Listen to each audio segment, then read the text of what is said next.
Hi Saskia, it's very lovely to meet you. Could you tell me a little bit about what happened to you last year? So it was a normal day. I was just getting ready for my tournament because it was a qualifying for like a regional league, and it was going like well, but it was like midday-ish, and I was in one of the tougher matches, and I just collapsed, and I didn't know anything about it at the time, and I can't remember like before it anymore. I couldn't tell you what happened in the whole day now. And it just yeah. happened. Yeah. And how soon do you remember? Did you realise what had happened to you?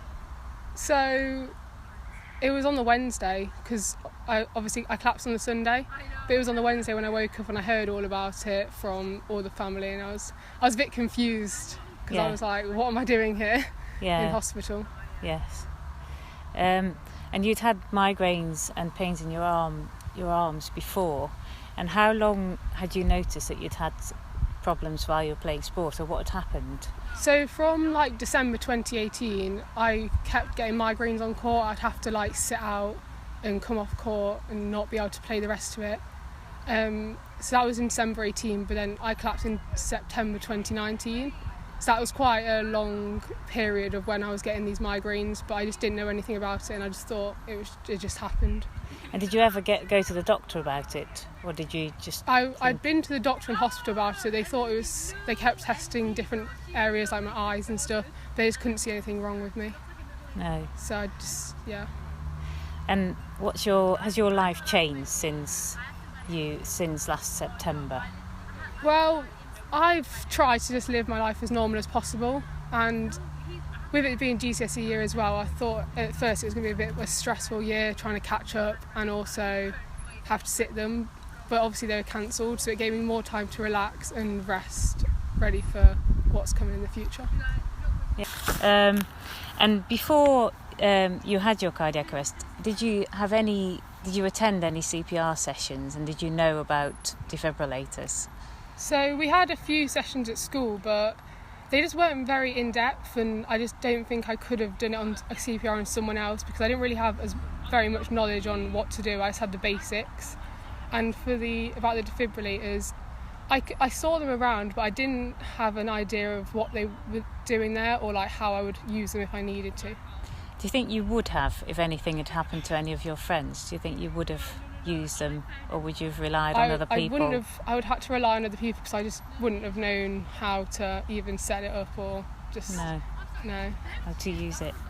And do you think that it's a good thing that CPR is going to be on the curriculum for all the school children in the future? Yeah, I think it's going to be quite good because anyone can collapse and anyone can need CPR at any given point. You might have no one around you, and it could just be a friend that's going to have to do it just to save your life. So it'll be really helpful if everyone learns about it. Yeah.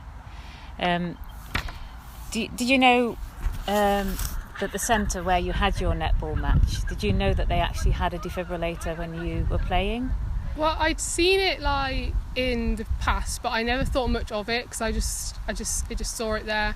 I was like, oh, that's a defibrillator. I didn't really know what it was for or how to use it. No. And what would your message be to everyone who's listening to you during SADS Week? I would say educate yourself and know where your nearest defibrillator is, so that if anything did happen, you can know what to do. And what do you think about the fact that what happened to you actually happens to between 12 and 16 young people in the UK every week? Did you know that? I was quite surprised by that figure because I never hear about it, and because it happened to me, I know like what the recovery is and like how it feels. And it's just like, can't believe other people go through that as well. Yeah. And has your cardiac arrest changed your life in sport? It has, because I now can't train to my full potential or play matches as well as I used to be able to, but I've been trying to keep going to training, joining in where I can and adapting my game. And what's it like to have an ICD, and has it ever gone off? It actually feels quite normal to have an ICD. Like in your everyday life you just don't notice it's there, but it's just working in the background, but it's never gone off, I don't think. You probably don't. No. I'm glad it hasn't.